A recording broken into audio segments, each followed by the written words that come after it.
Welcome back to Chattanooga State for game 2 of today's doubleheader. This is Tim Reese. And now here are the Toyota of Gallatin starting lineups. First for the visiting Pioneers, Jake Burris in center field leading off. Batting second is the second baseman, Ethan Huddleston. Batting third, Landon Godsey playing first base. In the cleanup spot, Jace Mizell playing right field. Braden Vineyard will be the designated hitter and hit fifth. Carter Vrabel at third base will bat sixth. Big 3-run home run in game 1. Hunter Searcy out in left field will bat seventh. Caleb Hawkins. I'm not going to keep doing that. Caleb Hawkins will catch and bat eighth, and Logan Molnar will be out at shortstop batting ninth, and on the mound for the Pioneers, Eli Klotfelter. Here to try to get a series or a doubleheader split as the Tigers won game 1 6-3. Here's how they will play defensively. Adam Haber out in left field, Scott Campbell in center, Stoney Smith in right field, Cade Chamblee at third base, Connor Linkfield at short, C.J. Morrow at second base, all the same. And then Aiden McCaskey out at first base. We are ready for the first pitch from Matthew Gist to Jake Burris, and we are underway at 4:25 Eastern time. First pitch, ball one. Swung on and grounded up the middle. Diving play by Morrow on his knees. Throws on to first base to retire Jake Burris. Nice play by C.J. Morrow out at second base.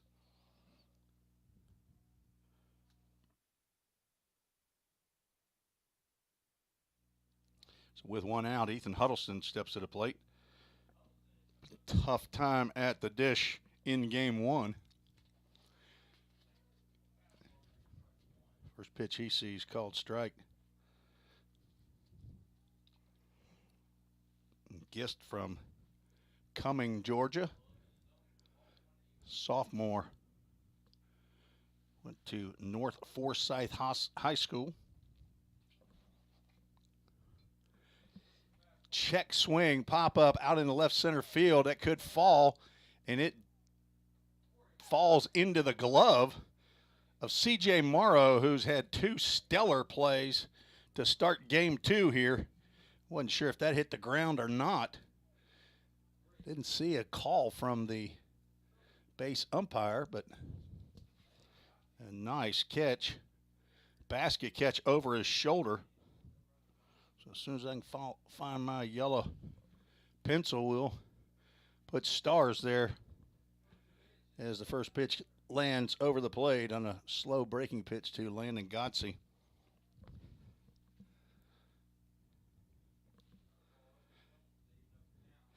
One ball, one strike now to the Indianapolis, Indiana native.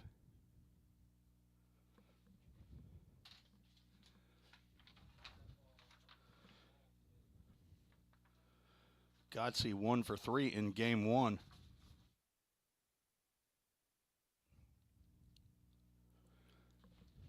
Looking for a 2-out base hit here.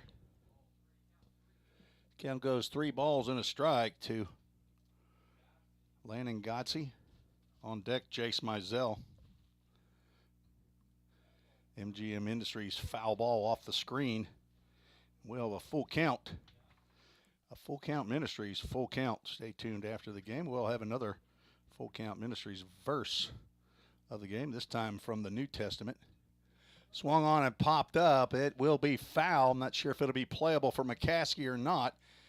And he will not be able to make that catch. The ball lands in the dugout. Told you in the first game how large a gap between the actual fence that's in front of the dugout and the dugout that is covered. So there's our first full count, first pitch foul ball. Well, ball 4, as I have been a little delinquent on my balls and strikes on the scoreboard. So a 2-out walk for Godsey. brings to the plate Jace Mizell, who leads the Pioneers with 3 home runs. Came into game 1 batting .314. He sees a fastball inside. Mizell was 2 for 3. 2 singles, one an infield variety, one a line drive into right field. Breaking pitch misses high. On deck, Braden Vineyard. Sun is about to come directly into the booth with me. Swung on a fly down the right field line. If it's fair, it's trouble. It's in the corner, and it is a home run. Went over the fence. I had to wait to see what the umpire was calling. It's out of my view, or at least the sun, the glare, and that is home run number 4 on the year for Jace Mizell, as it was just inside the fair pole. So a 2-out walk hurts Matthew Gist, the second home run on the day for the Pioneers. Gives Vol State the early 2-0 lead. Braden Vineyard steps to the plate as the DH here in game number 2. Sees a breaking pitch just catch the corner outside. Count goes 1 ball, 1 strike.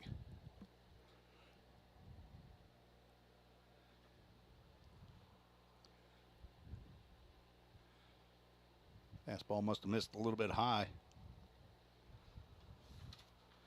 Vineyard 1 for 2 in game 1. Hit a single and scored a run. Now looking at 3 balls, 1 strike. Gist is struggling to find the plate.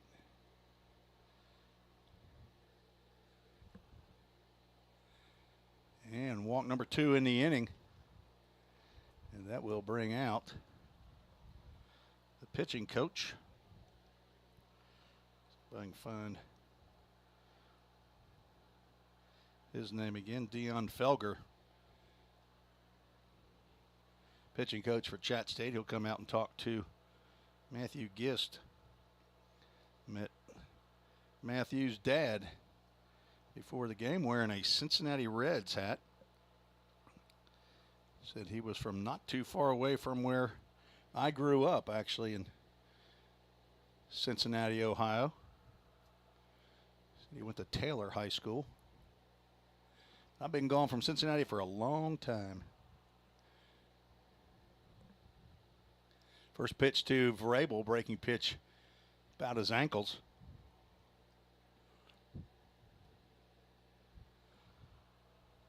Gist able to retire the first 2 batters he faced on great plays by C.J. Morrow.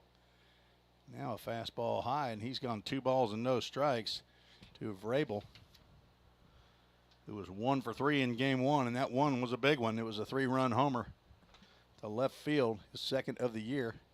Ground ball, tough play right there by Chamley, and that will hop through his legs. See how that one scored. I'm going to guess that's an E5. And there it is, flashed on the board, E5. Putting runners at first and second for Hunter Searcy, his first at-bat of the day from Louisville, Kentucky. Son of Larry and Doty. He swings and drives one out to right field. Stoney Smith will go back and now turn, face the infield, and make the grab for out number 3. Hard hit ball, but Stoney Smith able to haul that one in for out number 3.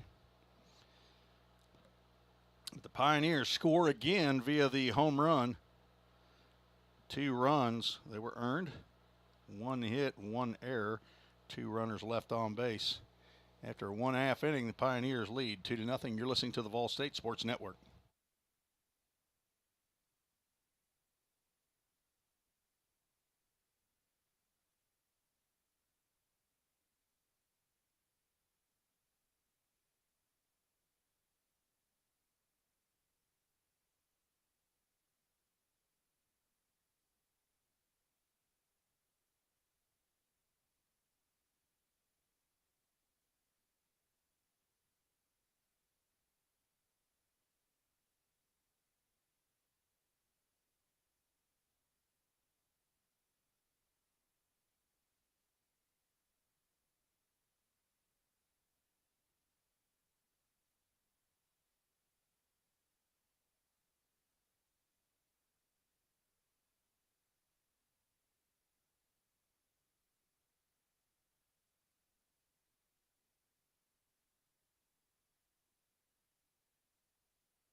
Klotfelter on the mound for the Pioneers. Klotfelter's 5th appearance of the year, all starts, 1-0 record, 17 innings, giving up 17 hits, 7 runs, 6 earned. A little bit of a wild streak at times, 10 walks and 8 hit batters, but strikes out 20. That's 11 per 9 innings, 3.18 ERA. And Eli Klotfelter is going to have to be on his game today to face one of the leading hitting teams, not only in the conference but in the country. 5'10", 190-pound sophomore from Ringgold, Georgia, the son of Rob and Crystal Klotfelter. And he will face Scott Campbell here to start the bottom of the first inning.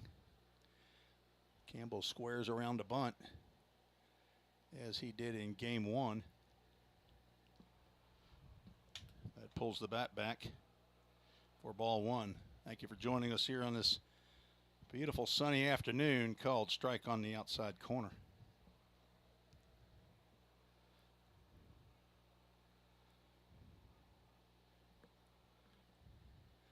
The 1-1. Swinging a tapper that will go foul. Gloved by Vrabel.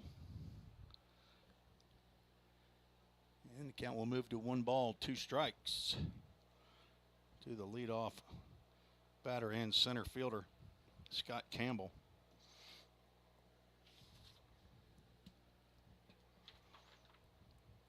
Campbell 1 for 4 in game 1, had an RBI on a ground out. Reached on a bunt single in the first.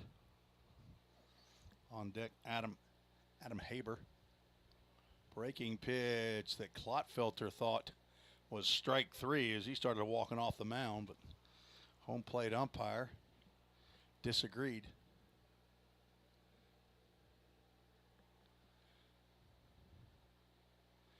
And we'll have a Full Count Ministries full count here. A leadoff batter for the Tigers. Chattanooga State won game 1 6-3 over the Pioneers.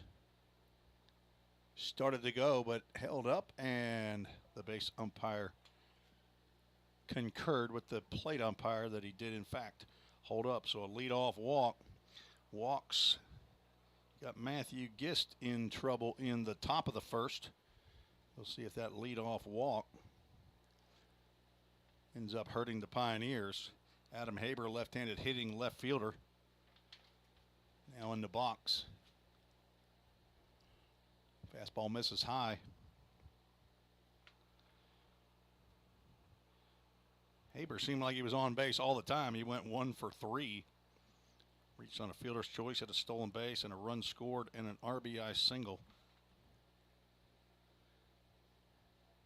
Called strike. Campbell, Haber, and Brock. First 3 for Chat State. Brennan, Smith, and Morrow. The next 3. And then Chamley, McCaskey, and Linkfield, which is the batting order as game 1 concluded. Aiden McCaskey came in the top of the 5th inning for Connor Sekula. Don't know if Sekula got injured or what had happened, sick, not sure, but he was pulled in the top of the 5th inning. Runner goes, pitch in the dirt, throw down to second base, gets away from Logan Molnar out to center field, and he will continue to third. And the play at the plate now as he tried to take 1 too many bases, and he will be retired at the plate, 5-2. So he stole second. A lot happened during that play. But the end result is 1 out.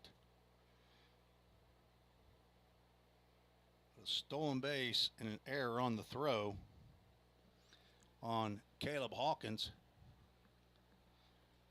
2-1 count, and the ground ball to third. Vrabel on the short hop, picks, throws one low. Landon Godsey as the ball and his glove meet down in the dirt. And a catch made.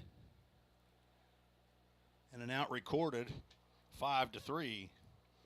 So in the first two batters, Carter Vrabel has 2 assists already. A walk, stolen base, error on, I say that was on Hawkins. I'm not sure if Logan Molnar just missed that catch. Breaking pitch misses inside to Owen Brock, who was not retired in game 1. Double, double, single, and hit by a pitch. On base all 4 times at a plate. He sees a fastball high. Ahead in the count, 2 balls and no strikes, is the Chattanooga State catcher, who's back behind the plate here for game 2. Game time temperature 71 degrees here for game 2 is 2-0 pitch called strike. Nothing but sun here in Chattanooga, Tennessee. Opening conference schedule. A couple games that were played yesterday inside the conference, but I think the bulk of the action is today and tomorrow. Full Count Ministries, full count. 0 for 1 already on the here in game 2 for full count first pitch foul balls. 0 for 2 in game 1. Klopfelter deals, and that's ball 4. That's high. Second walk of the inning. So both pitchers in their half of the first inning have walked 2 batters. Cole Brennan trying to tie the ball game up and duplicate what Jace Mizell did. That's hit a 2-out home run. Brennan will look at a called strike that might have whispered to the outside corner. Brennan 0 for 3 in game 1 with a walk, 2 strikeouts at an RBI ground out. Swing and a fly ball to right field. Mizell over, and this will get out of play, and it will be foul. So similar to Jace Mizell's ball down in that right field corner. I couldn't see it off the bat with the sun shining right at me. Just have to follow the players and see what happens. Maybe look at the umpire and fair or foul call, but Owen Brock returns to first base. 0-2 count. Tapper past the Pioneers dugout. Looks like Nathan Rhodes, left-handed pitcher, will jog down there and retrieve that foul ball.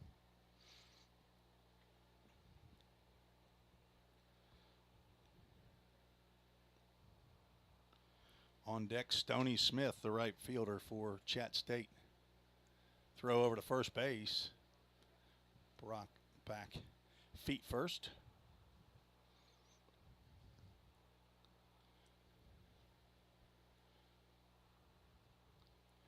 First, I thought Matthew Gist's father was wearing a Cincinnati Reds hat was Cole Brennan's dad, maybe, with the Cincinnati Reds hat. Cole Brennan being from Cincinnati.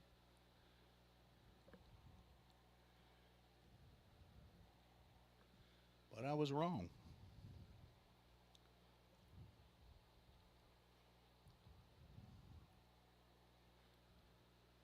The 1-2, runner stays.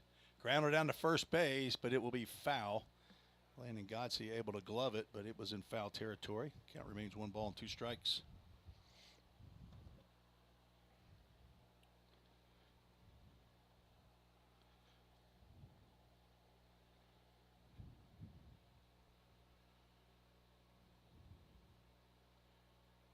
Brennan, a transfer from Rio Grande, the University of Rio Grande in Ohio.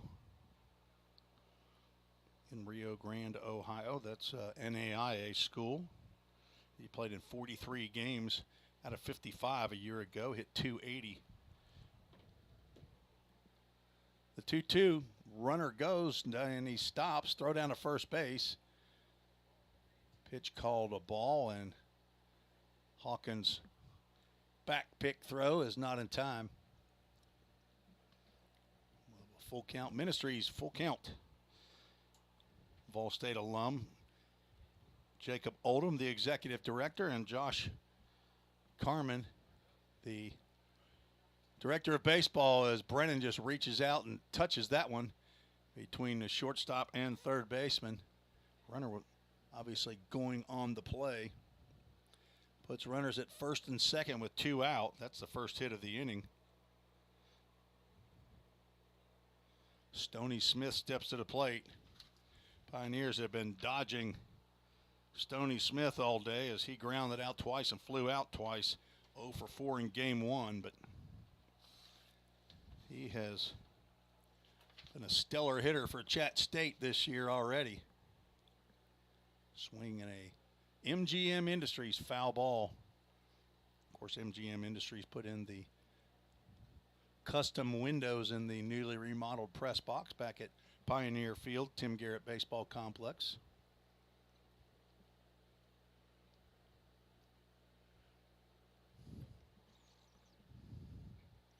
There's a ground ball up the middle. That will get through. Throw from Burrows to third base is in time as Carter Vrabel took a shot right there to retire Brennan. But the run does come in as Brock scores to give Chat State their first run of the ball game. So back-to-back hits. 2 runners were retired on the base paths. So 1 run on 2 hits, no errors. 2 runners left on base. After 1, Pioneers lead 2-1. You're listening to the Vol State Sports Network.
We move to the top of the second inning. Pioneers lead 2-1 here in the early going. 8-9-1 due up for the Pioneers. Caleb Hawkins looks at a breaking pitch over for a called strike.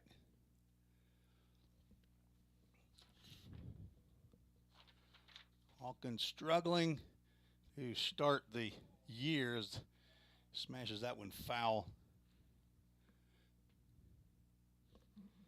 beside the tennis courts off to the left.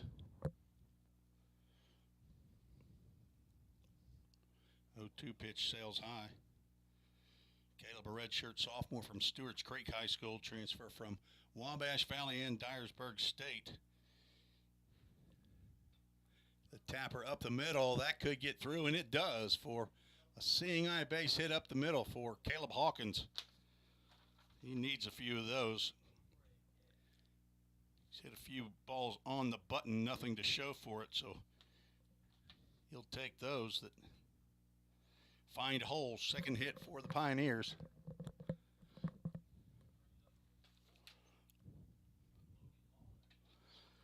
Logan Molnar steps to the plate, the shortstop.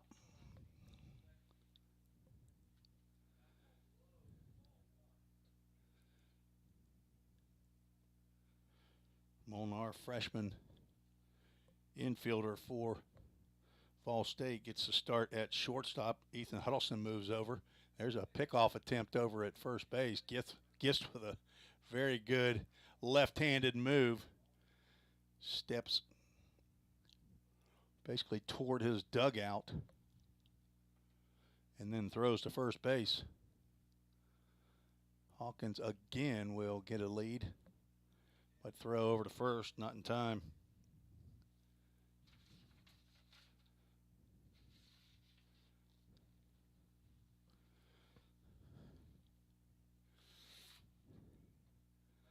Pitch on the outside corner called strike. Molnar hitting .222. 2 for 4 in his last game. Picked up his first 2 collegiate hits. That ball gets away from Brock. And on down to second base goes Caleb Hawkins on the pass ball.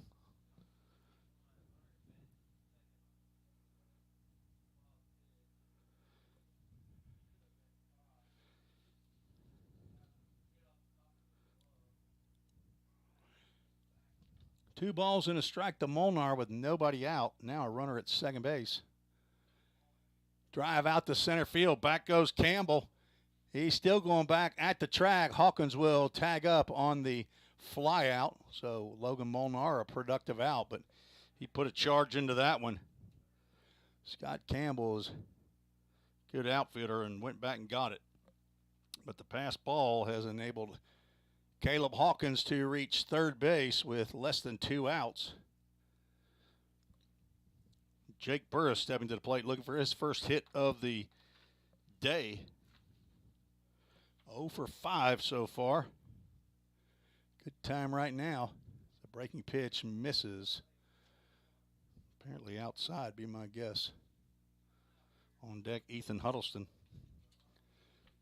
Top of the lineup is looking, and there's going to be a fly ball that'll get the job done. Burris puts the bat down now, starts hustling. As on the fly out, Caleb Hawkins will come in to score the third run.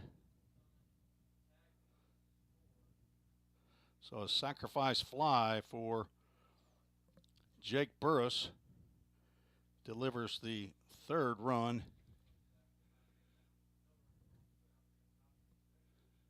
for Vol State, and they'll take their second 3-1 lead of the day. Ethan Huddleston also looking for his first hit. Looks at first pitch ball popped out to C.J. Morrow, who went all the way over into left center field to make that catch.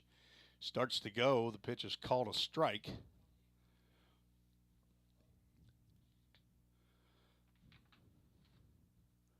Huddleston also 0 for 5 looking for his first hit. He hits one off the end of the bat.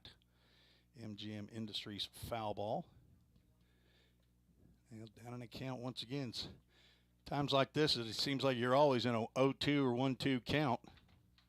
Struck out his first 2 times to the plate. Started to swing there, but held up. Count goes 2-2. Pioneers with 2 hits. And both have scored. Fouled that one into the Vol State dugout. Scattered a few folks down there. No Pioneer player was hurt on that foul ball. Beautiful Sunday afternoon here in Chattanooga. 71 degrees at game time. We'll have a full count. Ministries, full count. Swing and a miss on a slow breaking pitch. And down goes Huddleston for the third out. The Pioneers do score 1 unearned run on that pass ball. 1 hit, no errors, nobody left on base. 3-1, Vol State leads. After 1.5, you're listening to the Vol State Sports Network.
Tim Reese back in Chattanooga at Chat State, where the Pioneers lead 3-1. Their second 3-1 lead after 1.5 innings. Eli Klotfelter back out for the bottom of the second inning.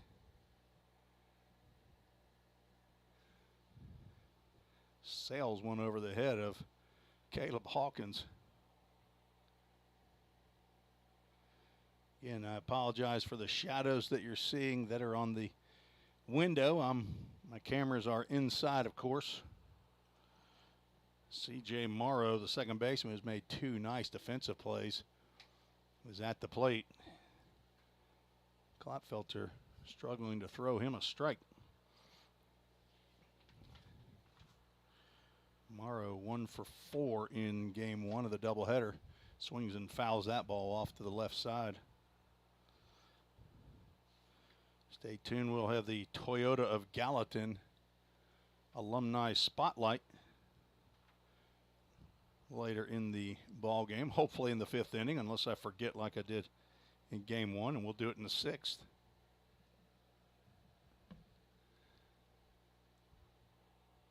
Klotfelter now gone 3 balls and a strike to C.J. Morrow. Cade Chamley on deck. Aiden McCaskey due up 3rd in the inning. If anybody reaches Connor Linkfield. The fastball inside. The 3rd walk already in this young ball game, and that has been one of Eli Klotfelter's bugaboos this year. Came in with 10 walks in his 4 previous appearances. Already 3. Breaking pitch misses outside.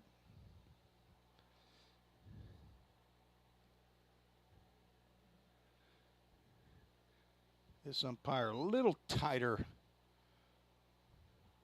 strike zone than game 1 umpire.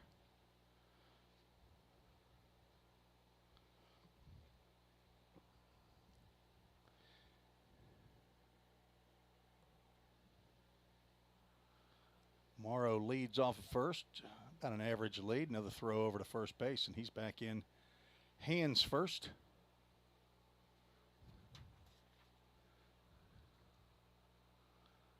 Morrow with only 1 steal on the season.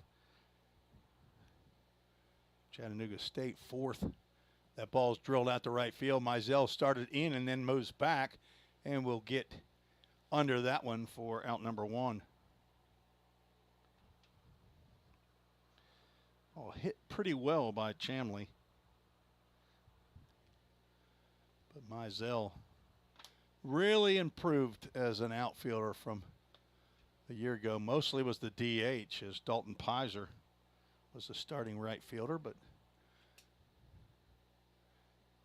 he has played an excellent outfield this year.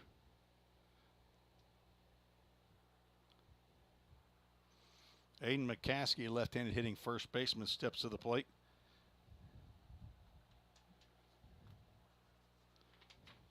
Came on in the 5th inning, ended up walking and grounding out. Swings and fouls that one back to the screen.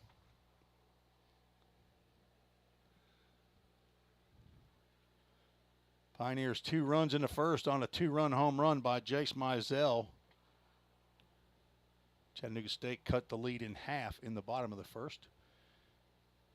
Ball State got that run back in the top of the second on a sacrifice fly by Jake Burris. Pioneers trying to put a 0 in the bottom of the second for the Tigers. Breaking pitch misses outside.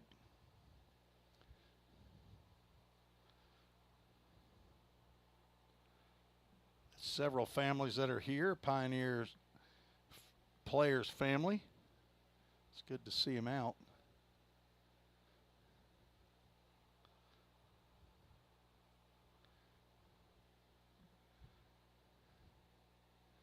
Met Jim McKee after the game, the father of Cade McKee. There's a swing and another foul ball at the plate. Count moves to 2 balls and 2 strikes.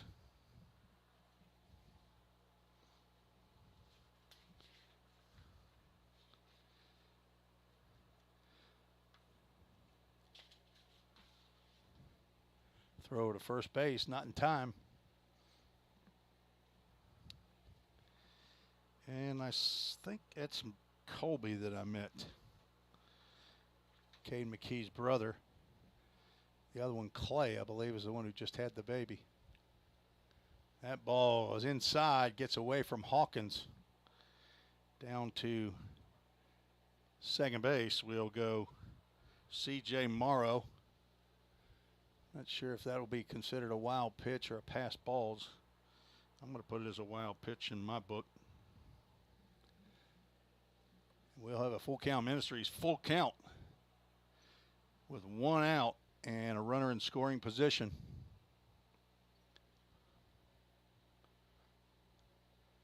Strike 3 called. Clatfelter gets the benefit of the zone there. McCaskey thought he had ball 4. But the second out of the inning, first strikeout for Clatfelter. 9-hole hitter Connor Linkfield, shortstop, steps in the box with 2 outs now and a runner at second base. Linkfield 0 for 2 with a walk. Breaking pitch on the outside corner called strike.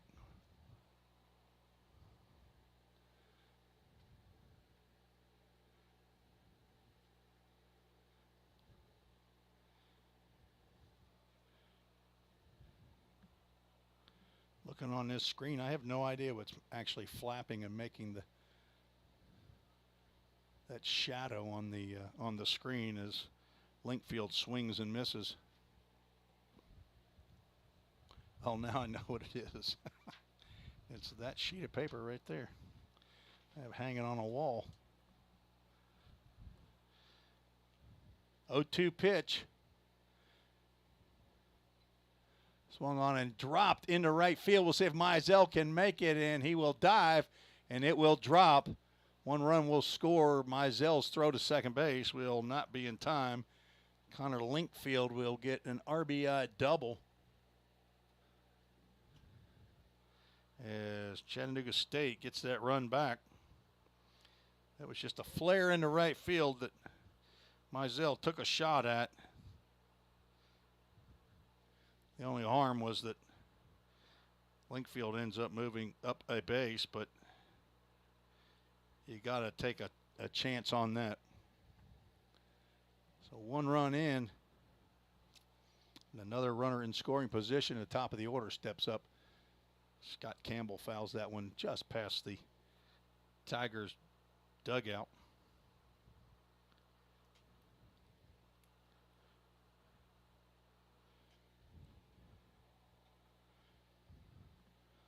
Sun is baking inside this part of the press box, so I've got the air conditioner on in here. It's called strike 2. Probably can hear that in the microphone.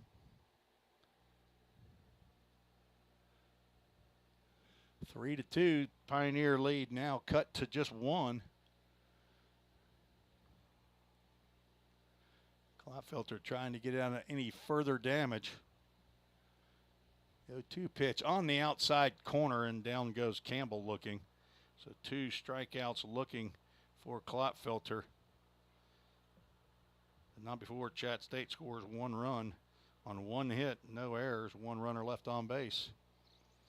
We're through 2 innings, scheduled for 7 innings here in Game 2 of the doubleheader. Vol State leads 3-2. You're listening to the Vol State Sports Network.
All right, now that we have the papers moved from the left side of the press box to the right side, now all you'll get is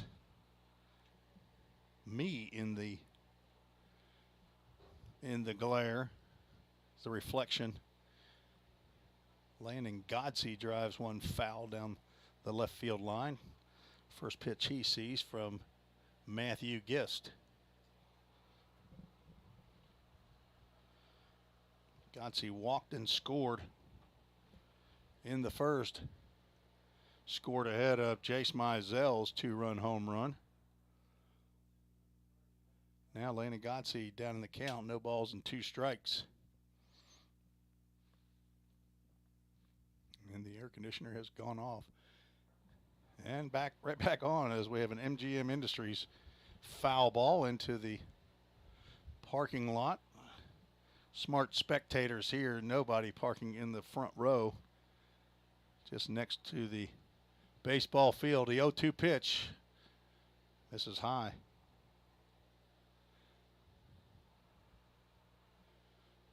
Gist from Cumming, Georgia. Left-handed sophomore. Another foul ball behind the press box. Oh, Cade Sanders' mama, Tressa, is here, along with his Nama in Hendersonville. Miss Becky Sanders. There's a hot shot down to third base. Chamley looked like he gloved it right off of his left foot and throws to McCaskey at first to retire Godsey. Almost like he saw that one later. It got to him quicker than he thought,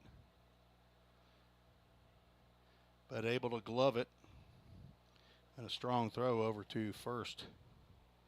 Jace Mizell swings at the first pitch he sees and hits a lazy fly ball out to Scott Campbell in center field, and finally comes down in the glove for out number 2. So 2 quick outs for Gist here in the top of the 3rd inning. So he's trying for his first inning of not giving up a run. Gave up 2 in the first, 1 in the second.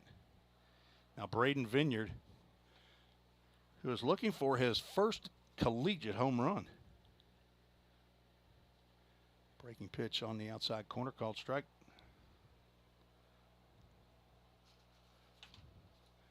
Got his first collegiate hits this year down in Central Alabama. It is amazing that pitch is called a strike.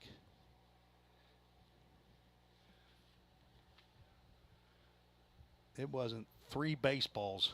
It was farther than 3 baseballs away from the plate. 0-2 pitch fouled off.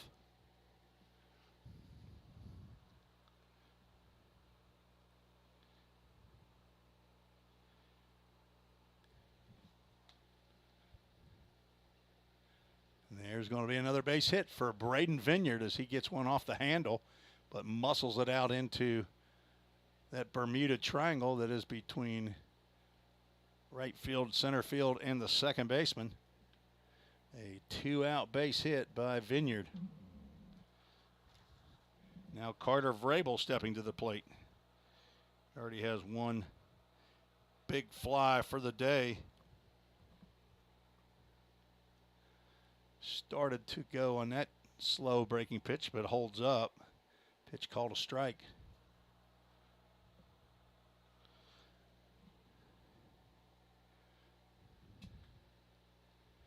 Fastball high.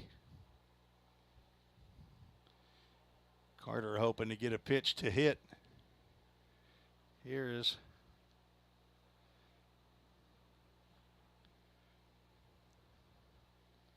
throw over to first base. Vineyard back in time.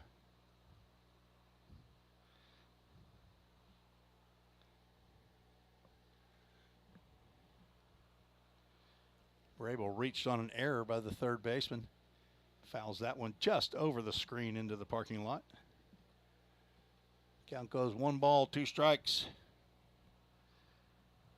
to the Pioneer third baseman. Last year's leading home run and RBI man.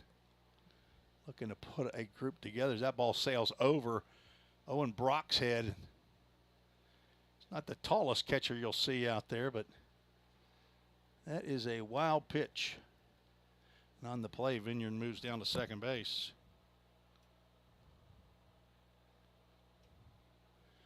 Vrabel looking at a 2-2 pitch. Another MGM Industries foul ball. On deck, Hunter Cersei. 12 home runs and 40 RBIs a year ago for Carter Vrabel for Vol State. And he hits one high in the air. This should be playable for McCaskey. He's in foul territory now, moving back toward fair territory, but makes the catch for the third out here in the top of the third. The Pioneers get a runner in scoring position, but cannot move him across. No runs, one hit, no errors, one runner left on base. The first 0 in the scoreboard, or in my scorebook.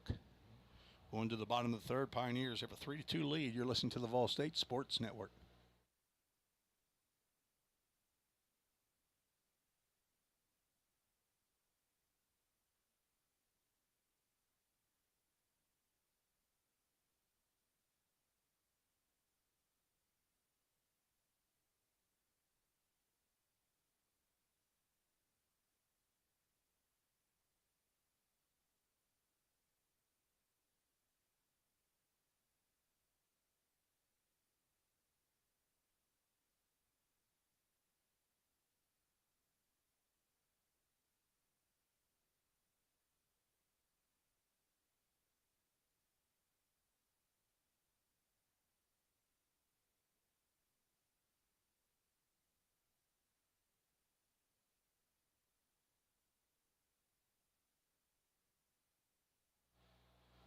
To the bottom of the third we go. Chattanooga State will send 2, 3, and 4 in their lineup as Greg Dennis hustles down to the third base coach's box before Adam Haber will step in against Eli Klopfelter.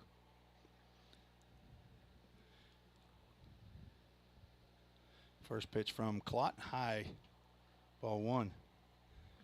See my email address up there, treesesports@gmail.com. If you care to join the show, whether you're a Pioneer supporter or a Tiger supporter that may be listening in, we're equal opportunity emailers here on the Vol State Sports Network as that ball's fouled down the left field line. Once again, Nathan Rhodes on the retrieval.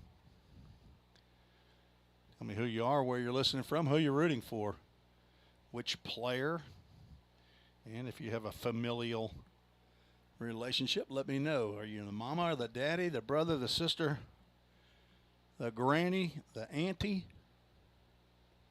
Another foul ball, that's out of play. We got an Aunt Rocks that listens in. I believe that's Lane and Godsey's aunt, along with parents Paul and Suzanne. 2-2 pitch. Another foul ball. Haber is wearing out the left side of the foul territory. And grounded out to Carter Vrabel down at third to end the first inning. And he will look at strike 3 on the outside corner, and that's one of those that no way if you put a baseball down there that's within 3 baseballs of that outside corner. Third, called strike 3, second in a row for Eli Klopfelter, and brings to the plate Owen Brock, catcher who walked and scored in the first. Yet to be retired today is Owen Brock.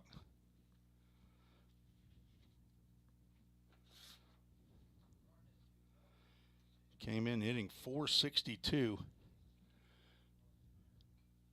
Fouls that one off to the right side. And down in the count, 0-2.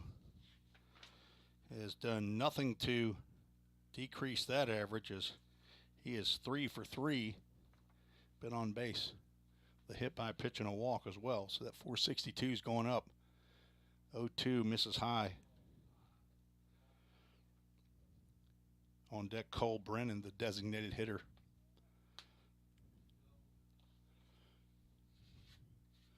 Owen Brock, transfer from Milwaukee Area Technical College.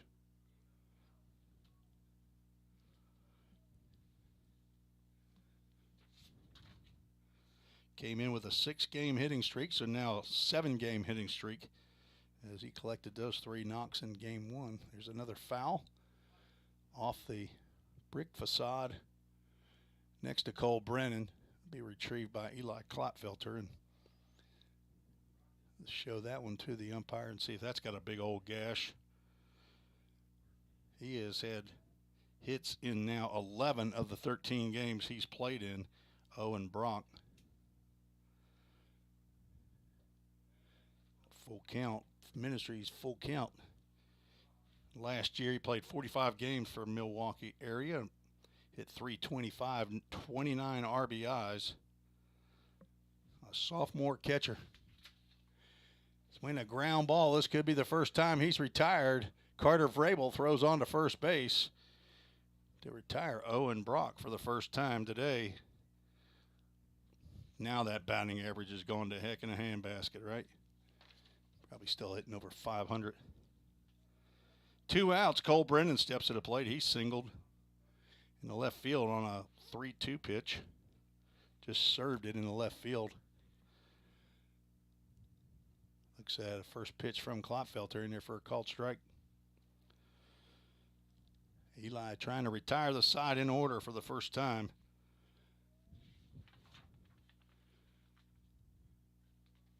Breaking pitch misses down low. It did not happen to the Tigers in game 1. I believe it happened to Vol State one time. Swinging a foul ball off to the left side.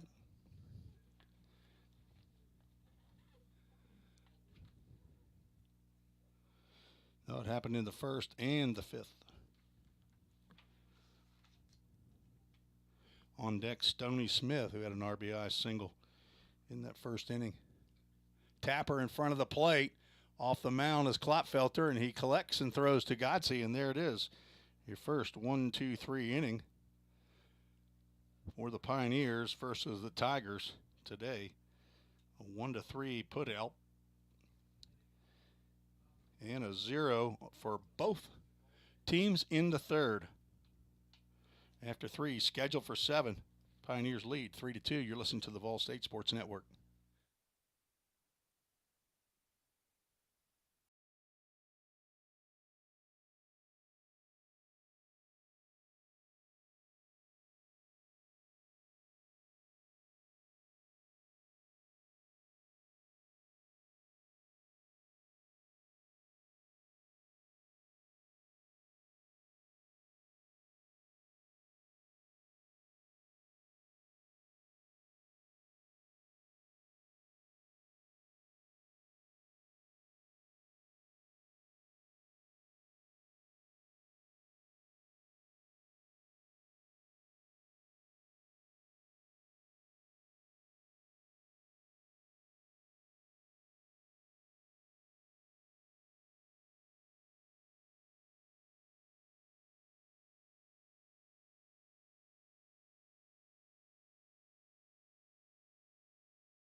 Hunter Cersei will step in to face Matthew Gist here in the top of the 4th inning. Gist will pour in a first pitch strike.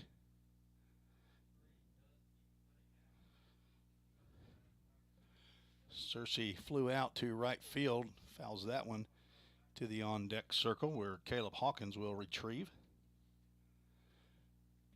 Cersei now down in the count 0-2.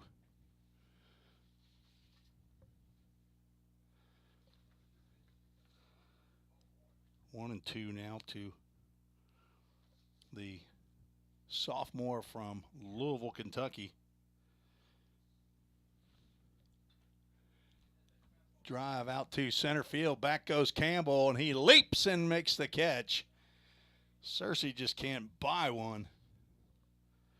What a nice play by Scott Campbell out there in center field. Another star on that one.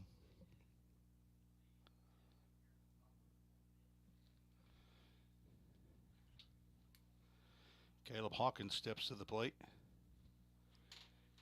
Got a base hit in his first plate appearance.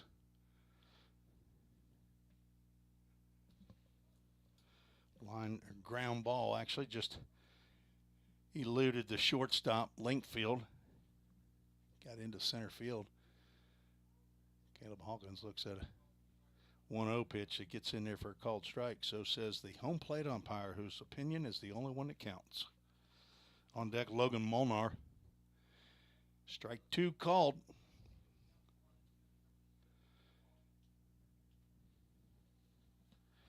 Caleb Hawkins had a very, very good year last year at the plate. Hit .299 for the Pioneers. That pitch has been called a strike today. Caleb Hawkins was holding his breath. 2-2, 1 out. Pitchers are working quickly. High fly ball into shallow. Well, actually, it won't even get out of the infield as Cade Chamley will make that grab while he's standing in the dirt. I thought that was going to get a little farther out there, but it did not. And it's 2 outs here in the top of the 4th inning. Only the second pitcher the Pioneers have faced all day as Charlie Smith went complete game in game number 1. Logan Molnar will face Matthew Guest. Time is called.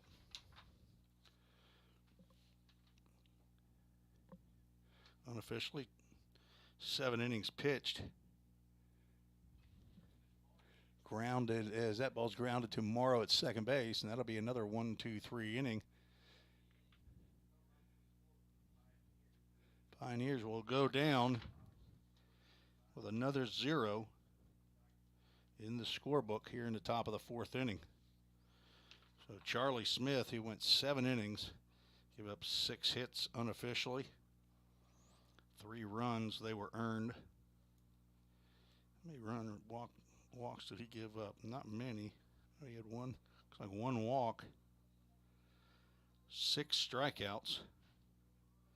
Did hit a batter and did give up a home run, but got the win. Went to 3-0. Matthew Gist has now through 4 innings and gone through the lineup twice. So when the Pioneers come back up in the 5th, they will be facing Matthew Gist for the 3rd time. Eli Klotfelter will face 5, 6, and 7 here in the bottom of the 4th inning. Stoney Smith, C.J. Morrow, and Cade Chamley. Hunter Cersei still out in left field. Jake Burris in center. Jace Mizell in right. Carter Vrabel's made some nice plays down there at third base. Out at third, Logan Molnar at shortstop. Ethan Huddleston at second. Landon Gotze at first, and Caleb Hawkins behind the plate. Eli Klotfelter back out for his 4th inning of work. He's given up 2 runs, 3 hits, walked 3 batters. That ball is tapped down to Vrabel at third base, and it will kick into foul territory just before it gets into Vrabel's glove. And that'll be a foul ball off the bat of Stoney Smith, who singled into center field, drove in the first run of the game for Chat State. Neglected to call out in either game our Framework Athletics first run of the game. Carter Vrabel drove in first 3 runs of the game with that home run. Nice pitch by Klotfelter in that outside corner. That actually looked a little bit closer to the outside corner. Called a strike. And then his roommate, Carter Vrabel's roommate, Jace Mizell, at the Framework Athletics first run of the game in game 2 as Eli Klopfelter gets Stoney Smith swinging to start the 4th inning. 4th strikeout by Klopfelter. And he has retired 5 in a row after giving up the RBI double, the bloop double to Connor Linkfield in the 2nd. C.J. Morrow steps to the plate, fastball high. We'll have a 9-inning ball game tomorrow starting at noon Eastern. That's 11 a.m. for all of our Central folks. So go to church early. Swinging a foul ball. MGM Industries foul ball off to the left side. Out of play. Get to that 8 o'clock service so that you can join us at 11 a.m. Central. 12 o'clock Eastern for a 9-inning contest right back here at Chattanooga State. And the boys will get back on the bus and head back to Gallatin.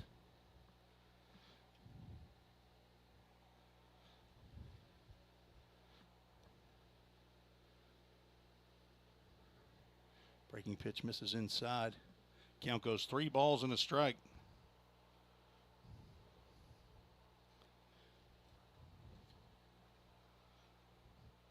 C.J. Morrow was the last walk issued by Klopfelter as that ball's grounded to Molnar at short. He gets it and throws on to first base to retire Morrow.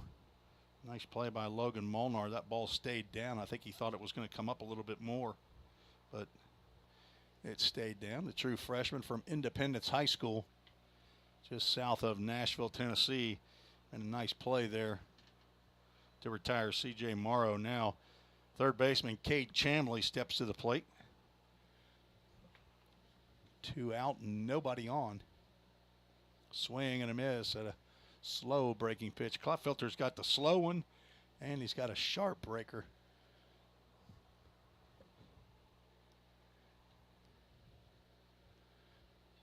Swinging a drive out to the gap in left center field. This will get down in front of Burris.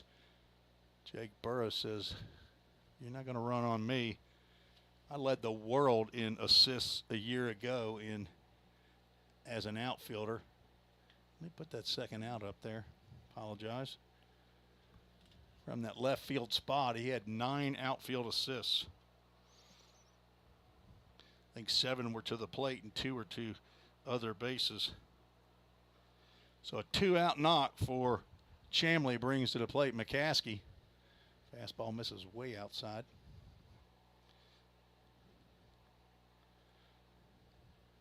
It's almost like a pitch out there.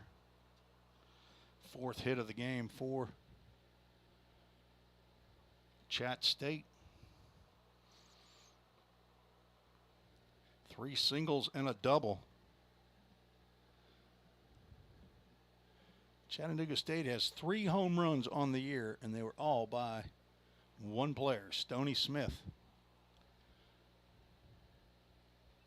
Ground ball, backhanded by Godsey. Nice play. He will step on the base to retire McCaskey. McCaskey hit that one pretty hard, but Landon Godsey is playing first base after being the backup catcher, the second catcher in a doubleheader a year ago. Made a very, very nice play to backhand that one for out number 3 here in the bottom of the 4th inning. No runs, 1 hit, no errors, 1 runner left on base. We are through 4 innings here at Chattanooga, scheduled for 7.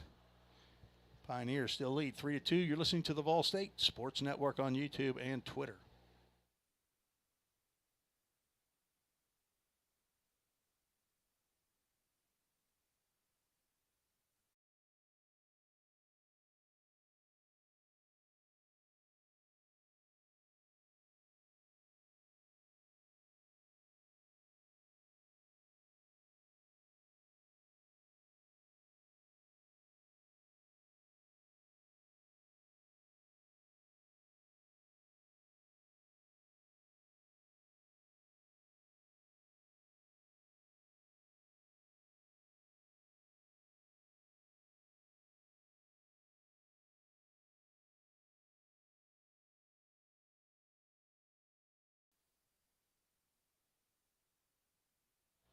Top of the fifth inning, Jake Burris will lead off for the Pioneers to face left-handed pitcher Matthew Guest. Burris called for the swing.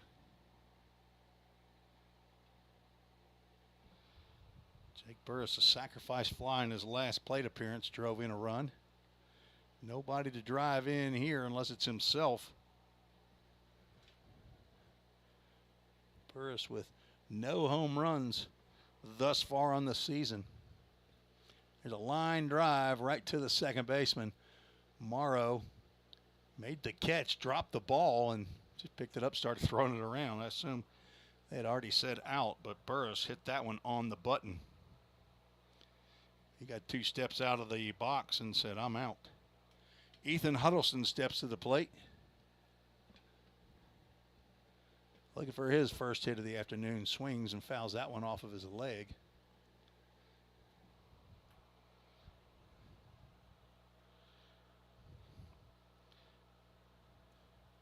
The only strikeout victim so far today for Matthew Gist.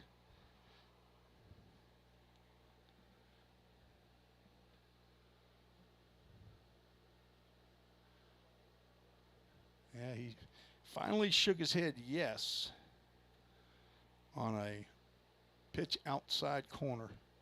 Down in the count, 0-2. There's a hard shot down the third base line, and that is fair ball. Huddleston will cruise on into second base with a 1-out double. Guess put that one a little bit too fat on that 0-2 pitch. Pioneers in business with a runner on at second base. First hit of the day for Huddleston. And Landon Godsey steps up. That is Huddleston's 3rd double of the year, to go along with a triple and 2 home runs.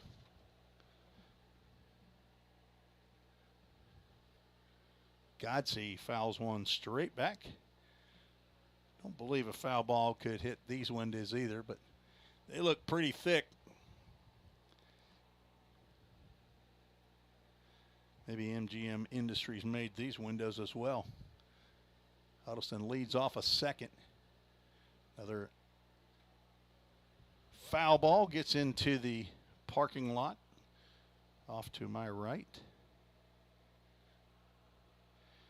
Pioneers moved to 8-8 after the loss in game 1, trying to get above 500. There's a swing and a high drive into shallow center field. Huddleston will not be able to move up on this fly out.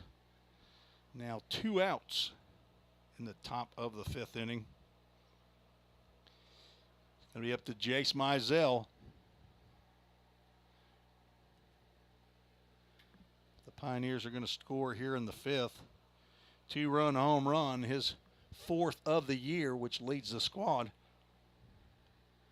And out of the dugout will come pitching coach. Need to write his name down so I don't have to keep going to my phone and looking. Dion Felger, pitching coach. Actually had the roster that included coaches' names at the bottom of it, but Coach McGuire needed a copy.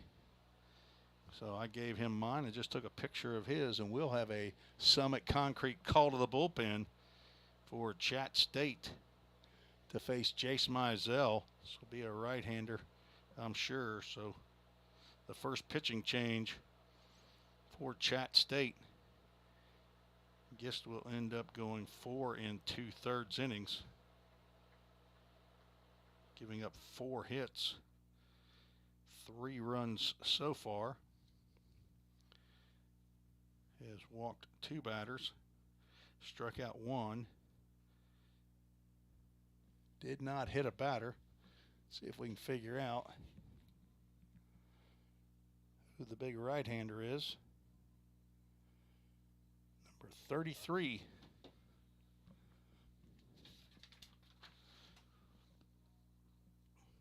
That is Luke Motter, transfer from Catawba Valley Community College. So far this year, he's got 2 appearances, has a 1-0 record, has 1 save, 5 1/3 innings, 5 hits, 2 runs that were earned, 2 walks, 7 strikeouts. A year ago for Catawba Valley, had 4 appearances, 1 start, 6.43 ERA, 7 innings of work, 8 hits and 8 walks and 8 strikeouts for the sophomore right-hander.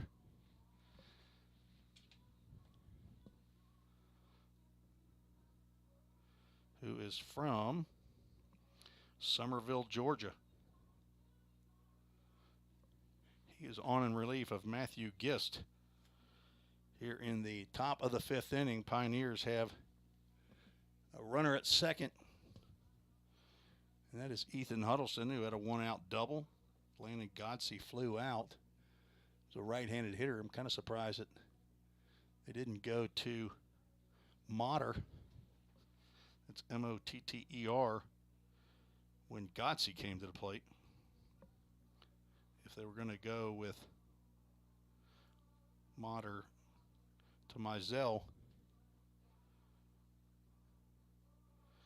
but maybe the 2-run home run by Jace Mizell in the 1st inning prompted a new pitcher, or new pitching choice for head coach Greg Dennis. Here's activity also down in the Pioneers bullpen. It looks like Chase Birdwell on the bands and John Tomlinson down there. Not sure if he's getting loose or not, but Mizell looks at a first pitch from Motter, misses high.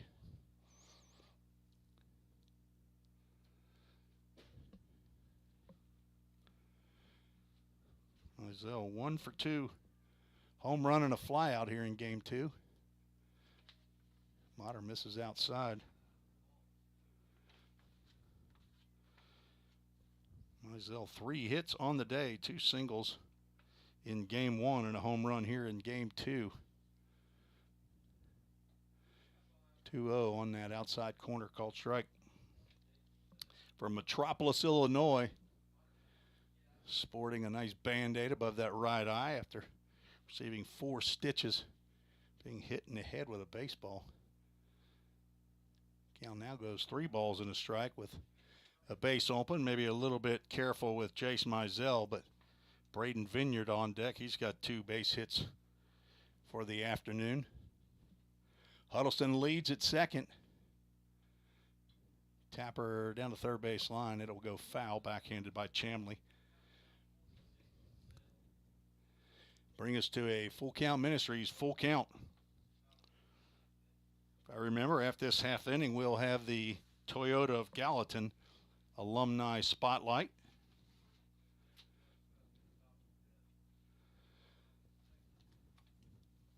Today's alumni spotlight, Dalton Pizer. There's a line drive, ground ball, hard hit up the middle. Huddleston will try to score, throw is home, not in time, as Huddleston hit first Superman slide underneath the tag by Owen Brock. Strong throw by Campbell, but it hit and slowed down around the mound. And a 2-out RBI single by Jace Mizell scores Ethan Huddleston to give the Pioneers a 4-2 lead. Jace Mizell now with 3 RBIs here in game 2. And that brings Braden Vineyard to the plate. He looks at a first pitch strike.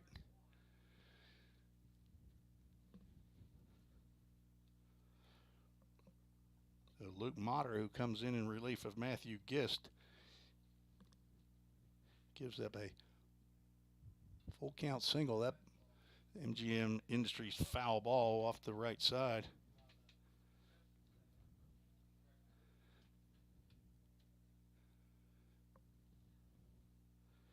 Vineyard walked and singled here in game 2. Mizell leads. There's a shot that hits the grass and slows up for Chamley, and he will throw on to second base to force Mizell at the bag. 1 run on 2 hits, Big 2-out single by Jace Mizell. No errors, 1 runner left on base. 4-2, Pioneers have extended their lead. You're listening to the Vol State Sports Network.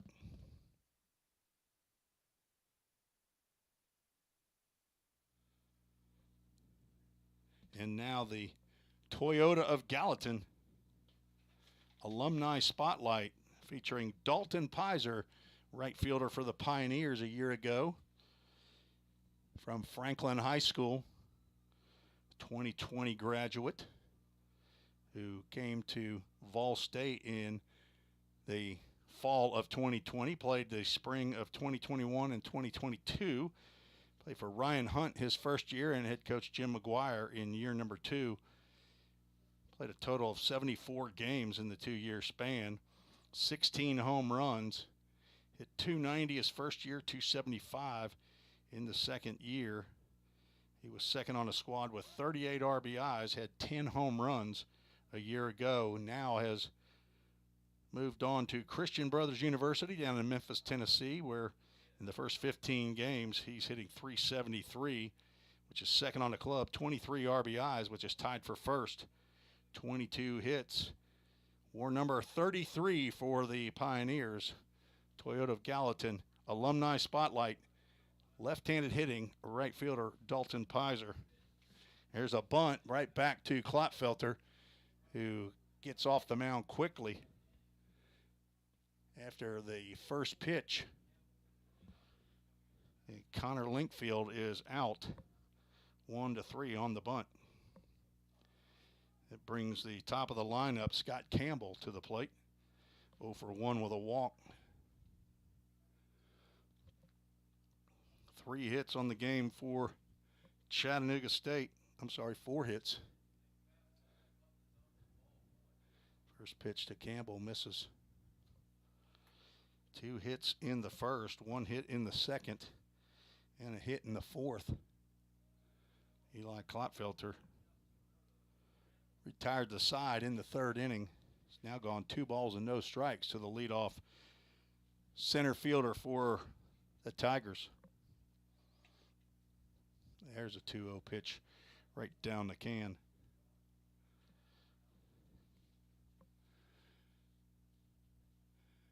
Left-hander John Tomlinson getting loose down in the Pioneer bullpen. There's a hard shot that Molnar bobbles, picks, and his throw to first base is not in time. Campbell will reach on the error by Logan Molnar. Bobbled that ball, dropped to the ground, and he tried to recover, come up throwing quickly, but throw was on the money. It just happened to be a little bit of a looper, and Campbell runs well. So Adam Haber from the left side. Step in there as the sun is starting to lower. Breaking pitch down in the dirt, blocked by Hawkins. Safe travels to my daughter, who is flying out of Nashville Airport to Columbus, Ohio, where she lives in east of Dayton and Beaver Creek. She's been down at the house for several weeks helping my wife take care of my mother-in-law, who's recently had a stroke. So if you're of the praying sort, I would appreciate you praying for my mother-in-law Sylvia and my wife and her sister as they care for my mother-in-law. Strike call to Haber.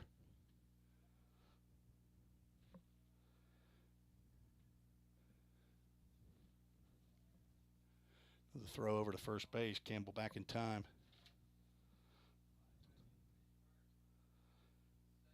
Scott Campbell with 4 stolen bases yet to be caught. Chattanooga State's only been caught once this year. The Pioneers, I believe, are the only team. There's a ball in the dirt. Gets by Hawkins, but Campbell steals second. Pioneers, the only team in the TCCAA who is yet to be caught stealing. Chat State only been caught once all year, now with, I believe, with this 1 stolen base in the first game, and now I think this one is at 2 on the day, maybe 3. Swing, and A miss by Haber.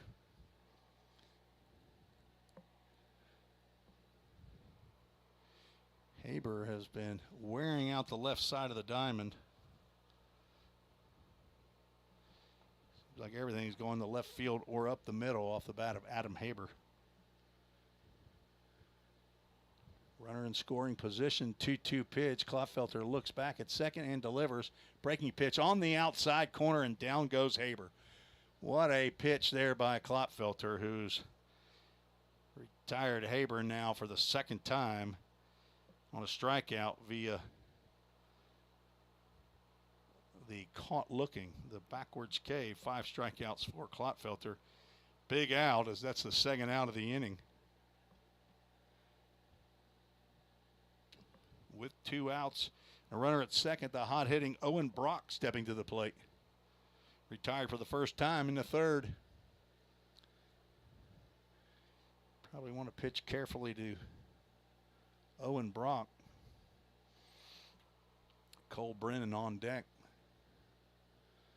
So right-handed hitter at the plate, left-handed hitter on deck. Maybe that's who John Tomlinson is going to face if Brock reaches. Breaking pitch in there for a called strike.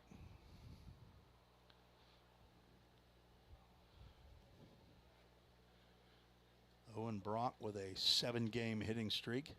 Adam Haber came in to the series with a 7-game hitting streak. So did Scott Campbell. There's a breaking pitch on the inside corner, called strike. So Campbell, Haber, and Brock all had hitting streaks. Stoney Smith also had one, but Stoney's was stopped in game 1 of the doubleheader. Brock looking to continue his streak. Count moves to 2 balls and 2 strikes. Yet to deliver a base hit here in game 2, though. A runner on out at second base in scoring position. Brock, Klopfelter just missed with that one. We'll move to a full count Ministries, full count.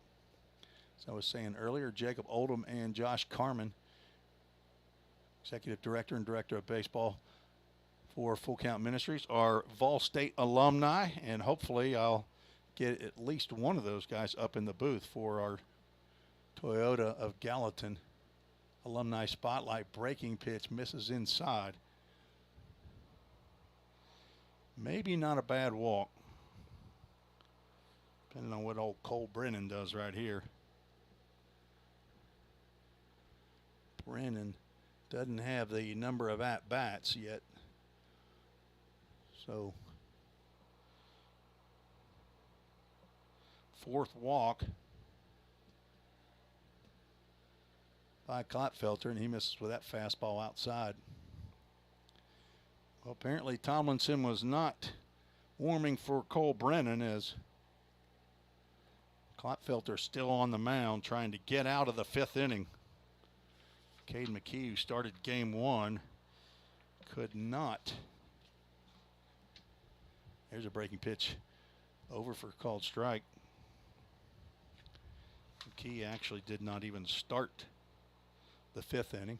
The 5th inning was started by Cade Sanders. He was relieved by Landon Tucker.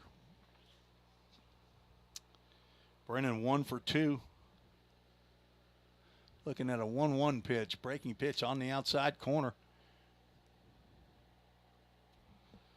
That's where Klopfelter delivered a 3-2 pitch out there, and Brennan just served it in the left field. If he does that again, Tigers will bring in another run. Hunter Searcy playing in relatively deep left field. Jake Burris playing deep in center. Mizell in center, and there's that pitch outside that Brennan just gets a piece of. Fouls it off over to Braden Kale, the pitching coach, who will pick that one up, throw it over to the on-deck man. We will do the 1 ball, 2 strike count all over again. Stoney Smith on deck.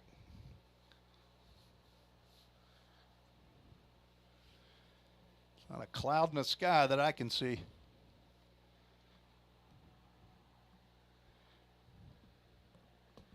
The 1-2 runner from second goes. Ball is lifted out to center field. Jake Burris coming on, and it will drop in front. And that will be the third run of the ball game for Chattanooga State. Cole Brennan, an RBI single, drives in Scott Campbell. He was moving on the pitch. Owen Brock was not, and he will end up at second base. A run comes in, a 2-out knock for Cole Brennan.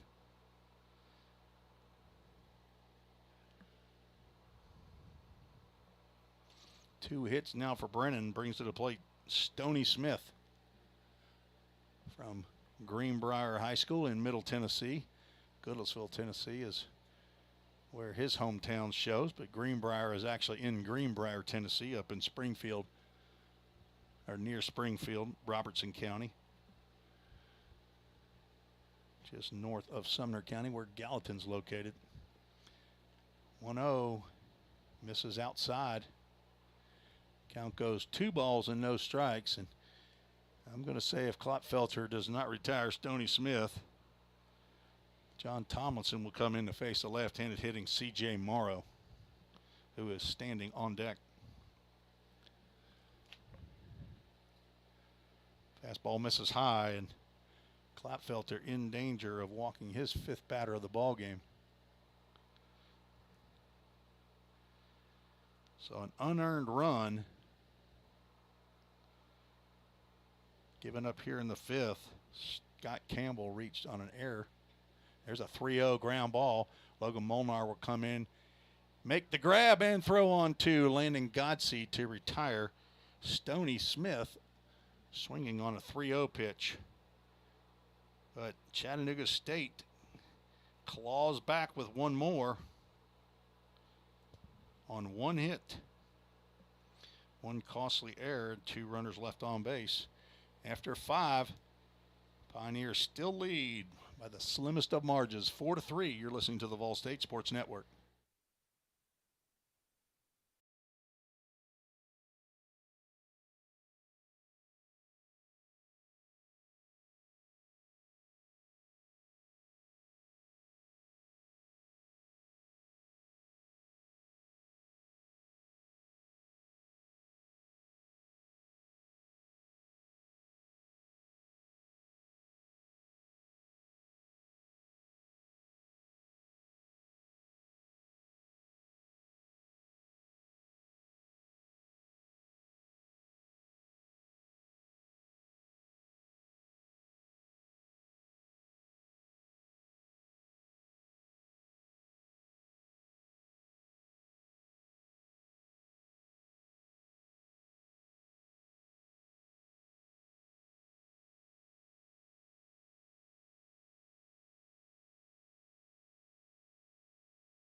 Carter Vrabel back for the Pioneers here in the top of the 6th inning, facing Luke Motter.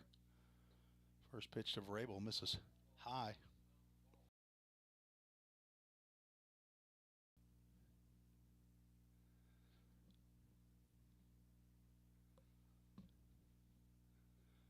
Another one misses high.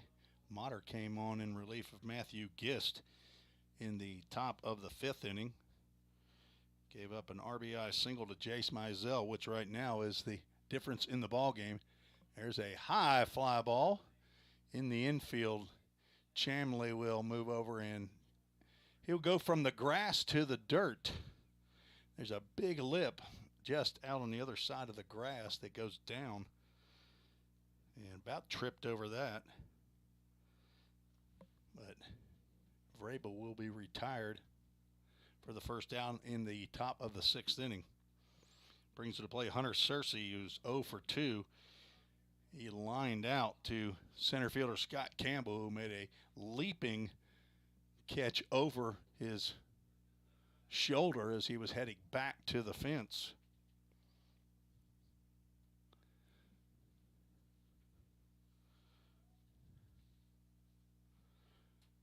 Searcy, the Pioneer left fielder. Swing and a miss on a breaking pitch.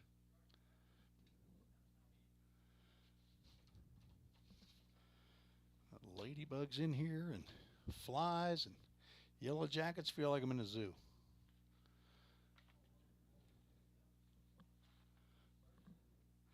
No more yellow jackets here in game 2, though.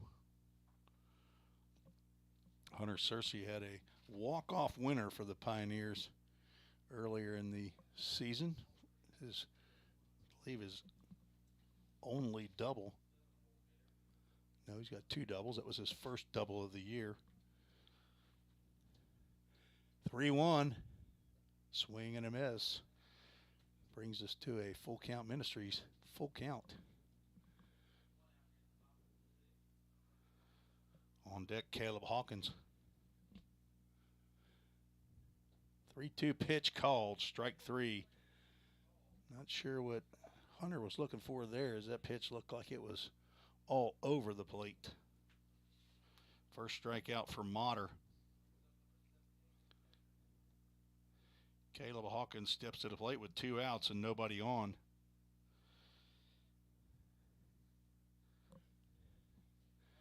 He takes a healthy cut, comes up empty. 1 for 2 is Caleb Hawkins.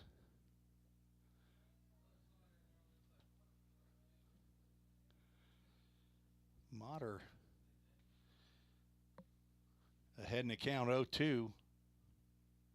Looking for a quick inning, and he will get it. Swinging, strike 3. Pioneers go down in order. Bottom of the 6th we go. Pioneers lead 4-3. You're listening to the Vol State Sports Network on YouTube and Twitter.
Summit Concrete call to the bullpen for the Pioneers. Brings on Big John Tomlinson.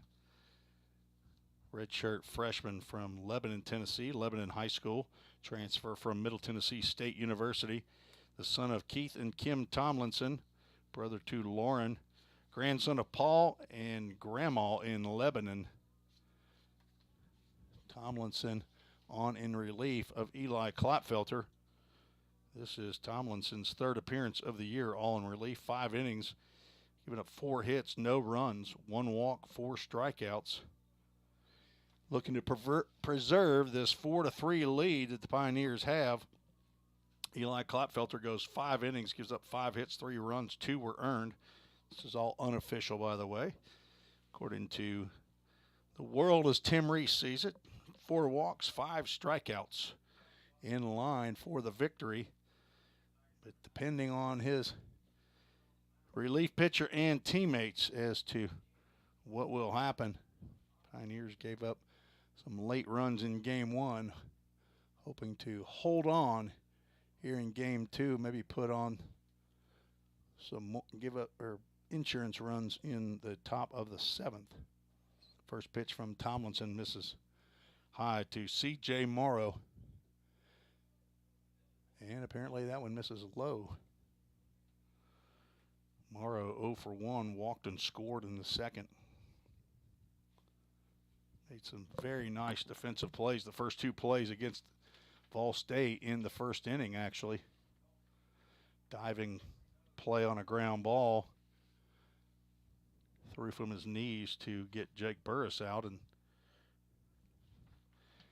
a pop-up into shallow center field, and there's a 4-pitch walk that gets away from Hawkins. Morrow will hustle on to first base, but that's all the farther he will go. So the fifth walk issued by Pioneers pitching here in game two. Cade Chamley, 1 for 2 here in game two, steps to the plate.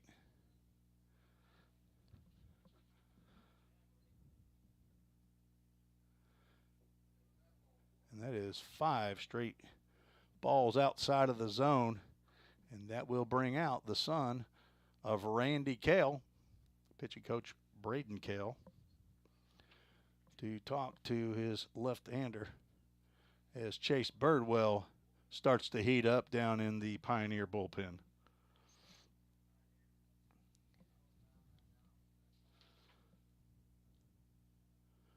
Tomlinson with only 1 walk thus far.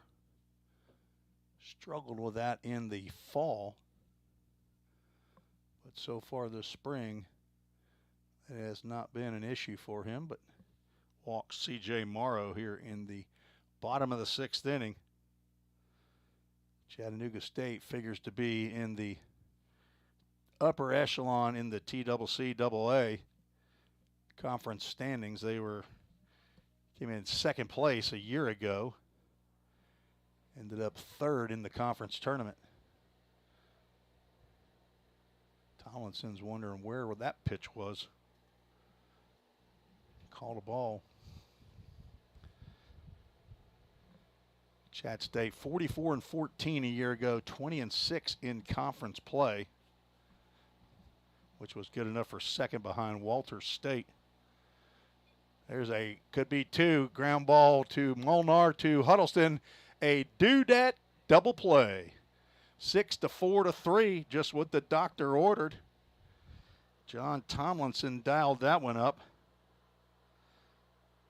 First do-dat double play of the day for the Pioneers.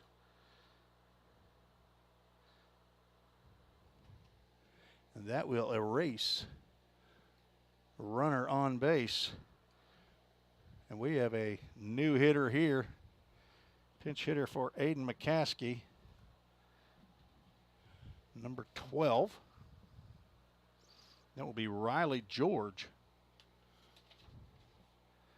We'll get an at-bat here for Chat State in the bottom of the 6th, right-handed hitter. He will swing and miss at the first pitch he sees from John Tomlinson.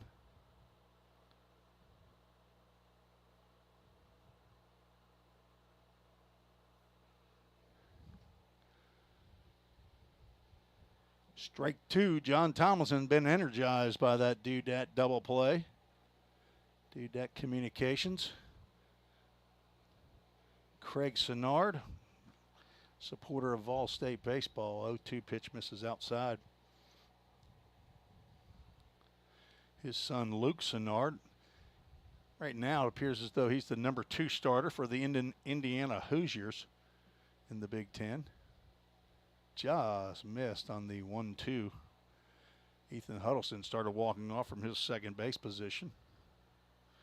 Riley George now entering his 9th game of the year.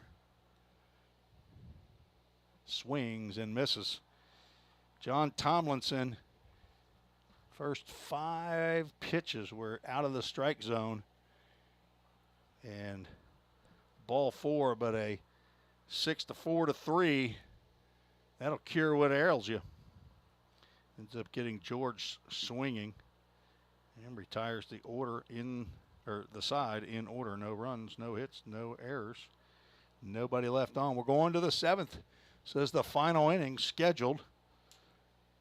Pioneers lead 4-3. Looking for some insurance runs. You're listening to the Vol State Sports Network.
First pitch delivered to Logan Molnar here in the top of the 7th inning.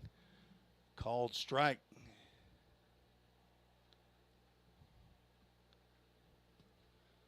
Pioneers looking for some insurance runs.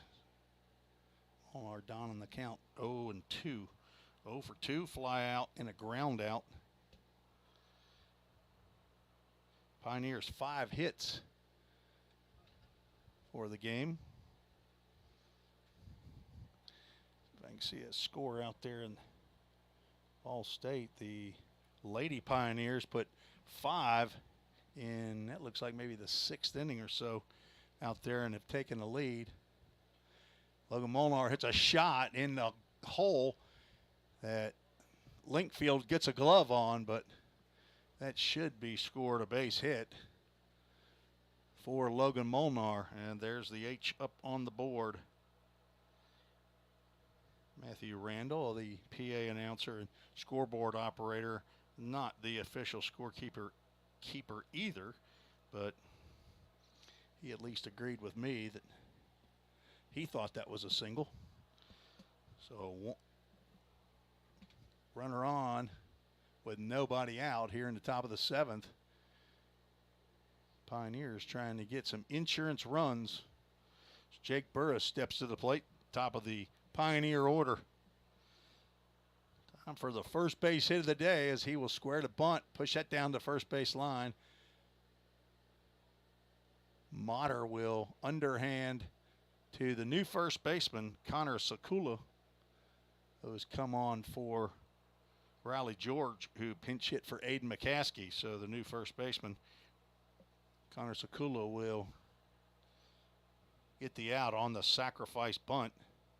1-3 on the play. Molnar moves to second base. That brings Ethan Huddleston to the plate, and he swings and misses at a breaking pitch. I see his mom is standing here to the right side. She looks like she's trying to get an early exit. Must have been a changeup. Looked like it was right down the can, and Huddleston almost looked like his shoulders dropped, like, oh, I can't swing at that. 0-2 now. The runner in scoring position. Ground ball to short. Molnar will try to move up to third base, and he will be out. That cardinal error of if the ground ball is hit in front of you when you're at second base, you don't try to move up to third. That was an easy play. So a fielder's choice puts Huddleston on at first base. Now with 2 outs and Landon Gotze to the plate, he nearly gets plunked in the head by that fastball.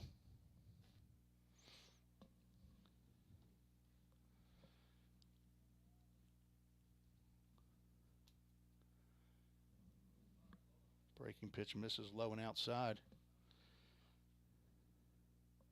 See if we've had any more folks that have checked in. Becky Hale has checked in from Forest Hill, Maryland.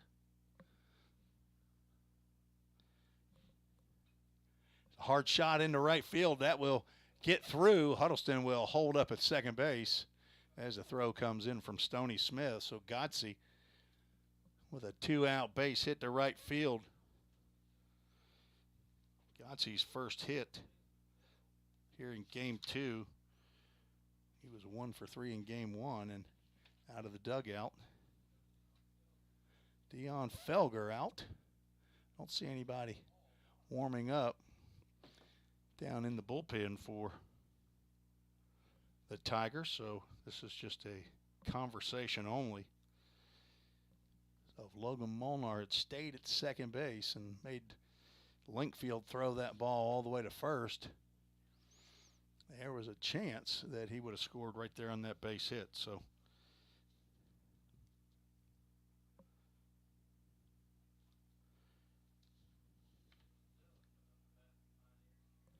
tough play. Jace Mizell will now step in for the Pioneers, looking to do some more damage. Already has 3 RBIs out of the 4 runs scored. I'm sure that conversation, now that I think about it, was how are we going to pitch to Jace Mizell, who has been hot. 2 hits in each of the games today.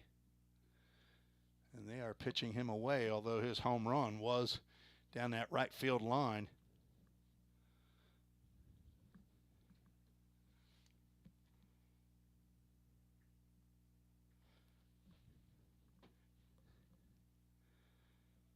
Three balls, no strikes to the pride of Metropolis, Illinois. On deck, Braden Vineyard, the designated hitter. 4-pitch walk to Jace Mizell, loads the bases.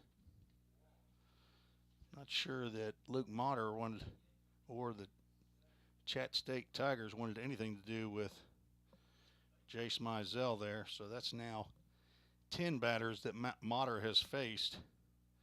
That is his first walk. Braden Vineyard stepping to the plate with 2 out, and the bases juiced. Down low. Vineyard got a chance to give the Pioneers some very important insurance runs here in game 2 of the doubleheader. He is 1 for 2. Pops that one up and out of play. A MGM Industries foul ball. Thank all of our sponsors, MGM Industries, Right Rug Flooring, and Dudek Communications for their assistance with remodeling the press box, along with Dan Zettel, the stepfather of Ethan Huddleston, and for Framework Athletics, Summit Concrete. There's a ground ball up the middle. Linkfield will grab and take it himself, stepping on second base to retire the Pioneers. No runs, 2 hits, no errors, 3 runners left on base. Pioneers have the lead heading into the bottom of the 7th inning. You're listening to the Vol State Sports Network.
New left fielder on for the Pioneers, Jay Sharla, out in left field, replacing Hunter Cersei.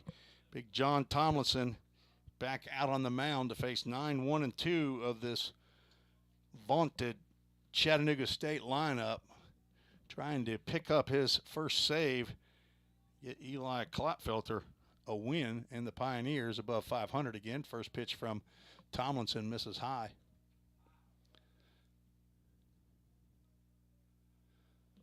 Tomlinson walked the first batter he faced on 4 straight pitches, but ended up inducing a 6-4-3 double play as Linkfield swings and fouls that one straight back.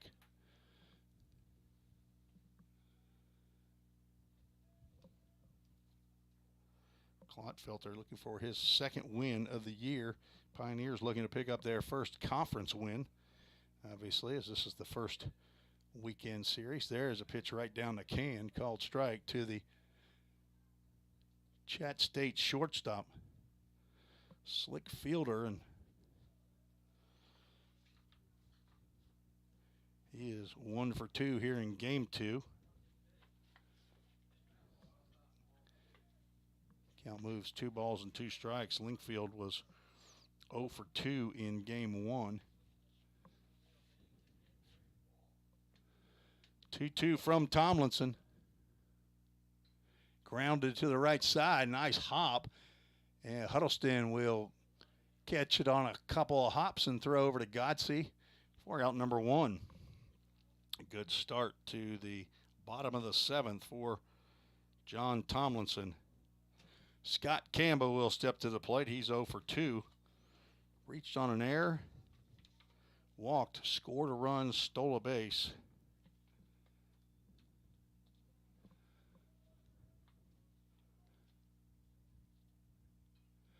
Fouls that first pitch off, an MGM Industries foul ball.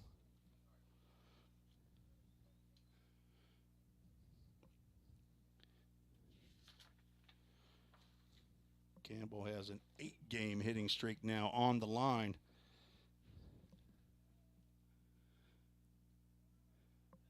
Tomlinson overcooked that one, and that one went down in the dirt, hit off of Caleb Hawkins' shin guards.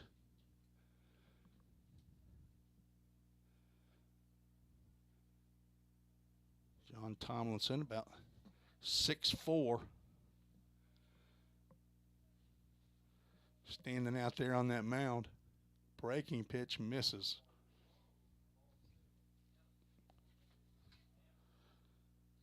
Shows 6'3" on my paper, maybe 6'3", 180. A 2-1 pitch. Drilled out the short. Molnar's got it, and to throw on to first base, and there's out number 2.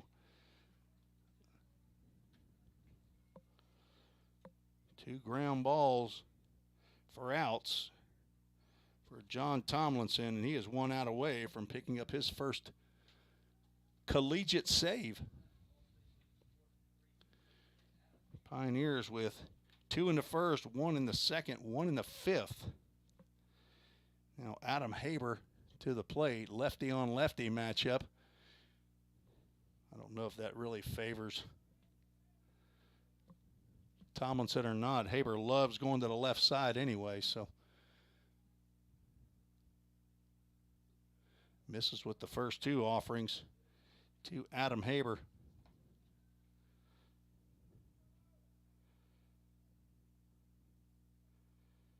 Brett and Jana Reinhardt are listening as there's a ground ball to first. Landon Godsey's got it on 2 hops, steps on the bag, and this one belongs to the Pioneers as Vol State has evened the series.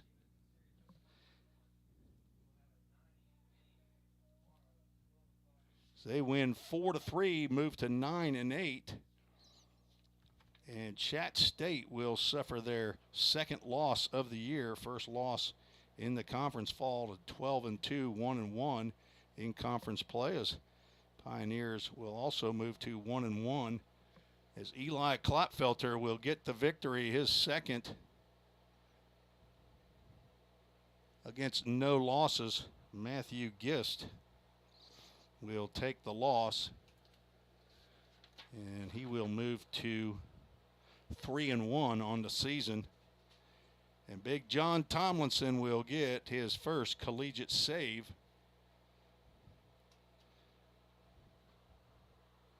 as he retires 3 in a row here in the bottom of the 7th inning.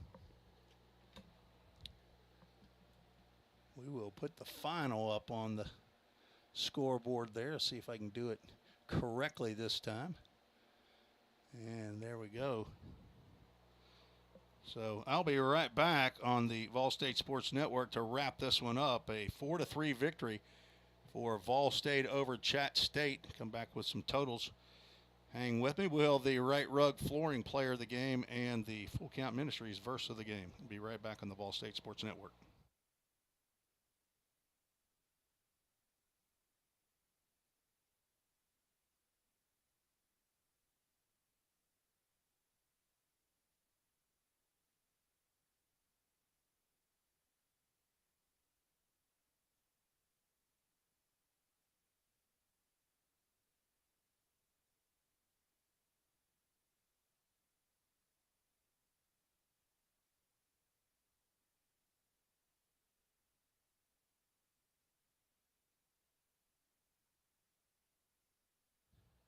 Tim Reese back at Chattanooga, where the Pioneers have taken game 2 of the doubleheader 4-3 after dropping game 1 6-3 to Chat State. Pioneers 4 runs, 7 hits, 1 error, 7 runners left on base. Chat State 3 runs, 5 hits, 1 error, 6 runners left on base. This is all unofficial, of course. Eli Klotfelter with the victory goes to 2-0. Matthew Gist falls to 3-1. John Tomlinson with the save, and our Right Rug Flooring Player of the Game, Jace Mizell from Metropolis, Illinois. A home run and a single, driving in 3 of the 4 runs. He drove in the game winner, which Ethan Huddleston had a double in the 5th inning and was still there with 2 outs. Jace Mizell, single up the middle, drove in Ethan Huddleston for the 4th run of the ball game, which proved to be the game winner as Vol State held on. Chattanooga State, an excellent hitting club. John Tomlinson came in and retired all 6 batters. So he walked the first batter, but they got the that double play off Cade Chamley and then retired 4 straight, striking out 1 batter, walking 1 in his 2 innings of relief. So gave up no hits, no runs, 1 walk, 1 strikeout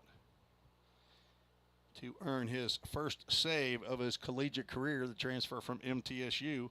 But Jace Mizell, our Right Rug Flooring player of the game, with a 2-run home run in the 1st inning and a game-winning RBI in the 5th.